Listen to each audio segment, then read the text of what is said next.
नमस्कार, आप सभी लोगों का फिर से एक बार बहुत बहुत स्वागत है। हम सभी लोग बात करने वाले हैं आज एक केस स्टडी की, कैसे मैंने इन दोनों फ्लैट्स में से किसी एक फ्लैट का चयन किया जो इस व्यक्ति के रहने के लिए अच्छा था। पहले उनके पास ये भी ऑप्शन था कि दोनों को ज्वाइंट करके बना लें, मैंने क्यों इसके लिए मना किया। ये सारी विस्तृत जानकारी आपको मैं देने वाला हूं वास्तुशास्त्र के माध्यम से। आप सभी लोग जो आने वाले 7-8 तारीख को फ्री वास्तु कोर्स करने जा रहे हैं, वो एप्लीकेशन का ₹1 वाला ग्रुप जरूर ज्वाइन करें ताकि हम आपके पास लिंक पहुंचा सकें मेरे जूम सेशंस की। दूसरी चीज, YouTube पर फ्री सेशंस हैं 8, वो जरूर कर लीजिए। और तीसरी चीज, जिन्होंने वो कर लिए हैं और उनके कोई डाउट ग्रुप है तो मंथली एक कोर्स है ₹300 का, उसको ज्वाइन करके वहां अपने डाउट्स को क्लियर कर लीजिए। 1-8 महीने में ही आपके सारे डाउट क्लियर हो जाएंगे, फिर उसके बाद आप आगे की जर्नी के अंदर भागीदार बन सकते हैं। एक और इंफॉर्मेशन, 16 तारीख को होने जा रहे हैं आपके नजदीकी शहरों में फ्री वास्तु कोर्स मेरे सहयोगी के द्वारा, उनको भी जाकर ज्वाइन कर सकते हैं और अपने डाउट्स को क्लियर कर सकते हैं। बढ़ते हैं अपनी इस केस स्टडी पर। सबसे पहले हमने ड्राफ्टमैन की मदद से इसके ऊपर ये ग्रिड लगवाया।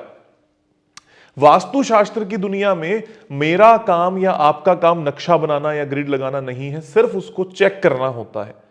आपने ये ग्रिड लगवाया, ग्रिड लगवाते ही सबसे पहले ये चेक किया कि इस घर का प्रवेश द्वार क्या है और कौन सा पॉसिबल बन सकता है। नंबर 1, टॉयलेट्स कहां है। नंबर 2, किचन कहां है। नंबर 3, बेडरूम्स कहां है। नंबर 4, पूजा रूम कहां है। नंबर 5, वॉशिंग मशीन वगैरह ये सब चीजें कहां आती है। नंबर 6, इसी के आधार पर अगर आप चयन करते हो तो कम से कम ओरिएंटेशन वास्तु में आप सफलता को प्राप्त कर जाएंगे। लैंड एनर्जी, एस्ट्रो वास्तु एक अलग सब्जेक्ट हो जाता है, लेकिन ओरिएंटेशन के माध्यम से आपको इतनी क्लैरिटी जरूर आएगी। तो सबसे पहले इस घर के अंदर जो आपको ये दिखाई दे रहा है एंट्रेंस, ये कौन सी है। W8N1 की एंट्रेंस आपको यहां पर दिखाई दे रही है, ध्यान से देखिए।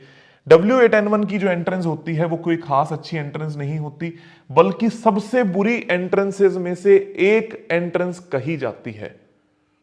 सबसे बुरी एंट्रेंसेस में से एक एंट्रेंस कही जाती है।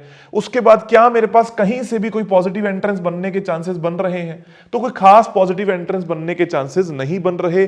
फिर मैं आता हूं अगली चीज पर कि क्या इस नक्शे में मुझे कोई टॉयलेट्स सही है। तो सबसे पहले नॉर्थ वेस्ट में, नॉर्थ में ये टॉयलेट्स आ रहे हैं। नॉर्थ में फिर एक और टॉयलेट आ रहा है। फिर नॉर्थ ईस्ट में एक वॉशरूम आ रहा है। फिर उसके बाद यहां ईस्ट नॉर्थ ईस्ट में और ईस्ट में एक वॉशरूम आ रहा है। और पूजा रूम इनका बिल्कुल सही है जो कि नॉर्थ ईस्ट में, पर इनकी किचन अगेन नॉर्थ ईस्ट और नॉर्थ ईस्ट में आ रही है। यहां जो वॉशरूम है वो वेस्ट में आ रहा है। इस तरीके से अगर आप देखेंगे तो ज्यादातर वॉशरूम इनके उत्तरी दिशाओं में आ गए, जो कि बिल्कुल गलत होते हैं, खराब होते हैं। और किसी भी हद तक जब आप एक वास्तु ऑस्पिशियस मकान लेना चाहते हो तो कोशिश करनी चाहिए कि नॉर्थ में किसी भी तरीके का कोई वॉशरूम ना मिले, क्योंकि नॉर्थ के वॉशरूम भी बहुत ज्यादा अच्छे नहीं होते। नॉर्थ ईस्ट का तो बहुत ही बुरा, ये वाला इनको हटाना ही पड़ेगा। किचन में भी मेरे पास ऐसा कोई ऑप्शन नहीं था कि मैं इसको शिफ्ट करवा दूं। अगर मैं शिफ्ट भी करवाता तो नॉर्थ वेस्ट और नॉर्थ में आती, तो वो भी कोई इनके लिए अच्छा नहीं था। इसलिए मैंने इनको सजेशन दिया। इनके पास यही 2 ऑप्शन थे और कोई ऑप्शन नहीं था।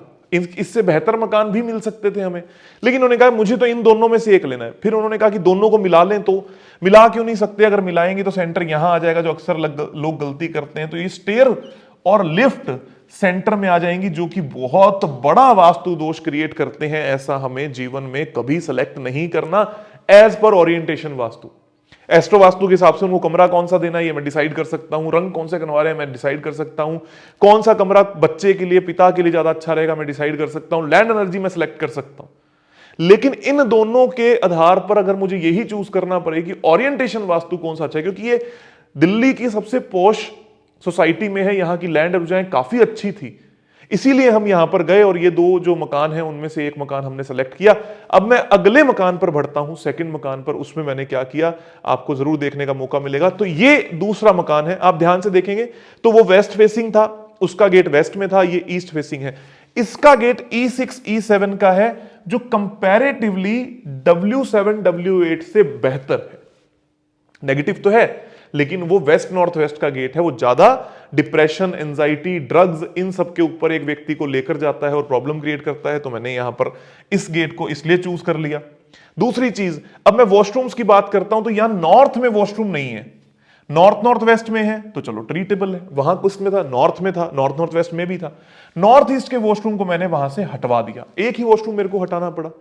उसके बाद जो वॉशरूम्स हैं वो यहां पर है, यहां पर है, और एंट्री हमें पॉजिटिव मिल गई, पूजा हमें पॉजिटिव मिल गई, रूम्स हमें पॉजिटिव मिल गए। तो यहां हमें टेंशन क्या नहीं थी, वहां अगर आप वॉशरूम्स देखोगे तो टोटली नॉर्थ में आ रहे थे, नॉर्थ ईस्ट में भी 2 वॉशरूम आ रहे थे, ईस्ट में, नॉर्थ ईस्ट में उनकी किचन भी आ रही थी, और एंट्री भी नेगेटिव थी। अब 2 ही ऑप्शन थे मेरे पास, तो इस ऑप्शन के अंदर हमने एक वॉशरूम को हटवा दिया, ज्यादा वॉशरूम हटाने नहीं पड़े, नॉर्थ नॉर्थ वेस्ट वाले ट्रीट हो जाते हैं, जिसमें से भी एक नॉर्थ नॉर्थ वेस्ट का है, एक तो हमारा नॉर्थ वेस्ट का ही आता है, तो ये ट्रीट हो जाता है बड़े आराम से। किचन में जो बर्नर है वो यहां था, उसको उठवाकर मैंने ईस्ट नॉर्थ ईस्ट में करवा दिया, क्योंकि ईस्ट नॉर्थ ईस्ट और ईस्ट का बर्नर फिर भी ठीक होता है, इतनी प्रॉब्लम नहीं क्रिएट करता और ट्रीटेबल भी होता है। प्लस मैंने सबसे मुख्य काम क्या किया, यहां एक एंट्रेंस खुलवाकर अंदर से कनेक्ट कर दिया, जो पीछे सर्वेंट का रूम है उसको अंदर से कनेक्ट करवा दिया, ताकि मेरी E3 E4 की एंट्रेंस भी बन जाए, जो कि वहां उतना पॉसिबल नहीं था। वहां N2 N3 आ रहा था, आधा N2 आधा N3, यहां E3 E4 आ रहा था। तो मैंने उनको 2 ऑप्शन दिए, या तो आप यहां से एक दरवाजा खोल लो, ये नहीं खोल सकते तो बस अंदर से जो स्पा रूम आपको दिख रहा है इसकी दीवार को तोड़कर एक कर दो, ताकि आपकी E3 E4 की एंट्रेंस बन जाए, और ये घर हमारा उससे कंपैरेटिवली एक बेहतर घर का चुनाव नजर आता है, दिखाई देता है। वास्तुशास्त्र में ज्यादातर लोग क्या गलती करते हैं, मैं इनके घर में गया तो इस घर को जब रीसेल में इन्होंने परचेज किया है तो किसी ने इसका वास्तु ऑलरेडी कर रखा था, इसको 0 डिग्री नॉर्थ डायरेक्शन मान के, कोई नक्शे पे काम नहीं किया, किचन में उसी बर्नर के नीचे पीले रंग का पत्थर लगा दिया था। तो मैंने मकान मालिक से पूछा भी, आपने इस घर को क्यों छोड़ा? कहते जी हमने तो नई इन्वेस्टमेंट कर दी इसलिए छोड़ा। लेकिन असलियत में जो हमें बात पता लगी कि ये 2-3 साल से इस मकान में नहीं रहते, खाली कर दिया था, क्योंकि उनको तकलीफ थी। वास्तुशास्त्र में बारीकी देखनी बहुत जरूरी है। मैं ये नहीं कह रहा कि हमने सिर्फ इतना ही काम किया, मैंने लैंड एनर्जीज के ऊपर भी काम किया, मैंने देवतास के ऊपर भी काम किया, मैंने इसकी एस्ट्रो वास्तु के ऊपर भी काम किया, निम्र वास्तु के ऊपर भी काम किया। लेकिन बेसिक्स जो मैं आपको सिखाने निकला हूं यूट्यूब के माध्यम से, उसमें आपको क्या देखना जरूरी है। मेरे पास रोज नए नक्शे आते हैं, अब हाल ही में हम दुबई जा रहे हैं, वहां के नक्शे आते हैं, लोगों ने हाथ से ग्रिड किया हुआ है, गलत डिग्री ले रखी है, पूरे प्लॉट का एक ग्रिड कर दिया, अंदर की कोई एंट्रेंस नहीं देखी, अंदर की टॉयलेट नहीं देखी, किचन नहीं देख रहे, तो यहां आपको रिजल्ट देखने को नहीं मिलेंगे। सराउंडिंग के इंपैक्ट भी देखे जा सकते हैं कि घर की कौन सी साइड पे, इस तरफ अगर आप देखोगे तो उनको ओपन एरिया नजर आता है, इस तरफ अगर आप देखोगे तो उनको बड़ी बिल्डिंग्स और ओपन एरिया नजर आता है। ये काफी चीजें ऐसी होती हैं जो आप देख सकते हो, पहचान सकते हो, ताकि उनका घर अच्छा हो जाए। फिर इंटीरियर कलर्स, ये सब आप फ्री वास्तु कोर्स में सीखते ही हो। आपके पास भी ऐसे अलग अलग मौके आएंगे जब आपको नया घर सेलेक्ट करना होगा। मैं आप सभी लोगों को यही राय दूंगा कि सबसे पहला काम वहां का नक्शा निकलवाएं, उस पर ग्रिड करें, गूगल लोकेशन से, गूगल अर्थ प्रो से उसकी डिग्रीज निकाल लें, शक्ति चक्र को मार्क करें, ड्राफ्टमैन्स की हेल्प कभी भी लेना ना भूलें, और फिर उसके बाद जाकर आप ये चयन करें। लोग कहते हैं कि हम कैसे करेंगे, अभी हमने दुबई में एक मकान सेलेक्ट कराया, यू वॉन्ट बिलीव, हमने 12 से 15 नक्शे मंगवाकर उनकी ग्रिड करने के बाद उनको सिलेक्शन दिया, क्योंकि हम रिस्क नहीं ले सकते और हर जगह हर चीज अवेलेबल होती है। यही आपका प्रोसेस होता है, यही एक वास्तु कंसल्टेंट का प्रोसेस होता है, जिसको वो जीरो से सीखता है, समझता है, करवाता है, तो ही उसको 100% रिजल्ट की प्राप्ति हो पाती है। आप सभी लोगों को भी मैं यही कहूंगा कि जरूर सीखिए, समझिए, अच्छे तरीके से वास्तु करिए, नहीं तो आप भी कहीं ना कहीं फंस जाएंगे और आपको रिजल्ट्स नहीं आएंगे। आप सभी लोगों का बहुत बहुत धन्यवाद, आभार और खूब सारा प्यार।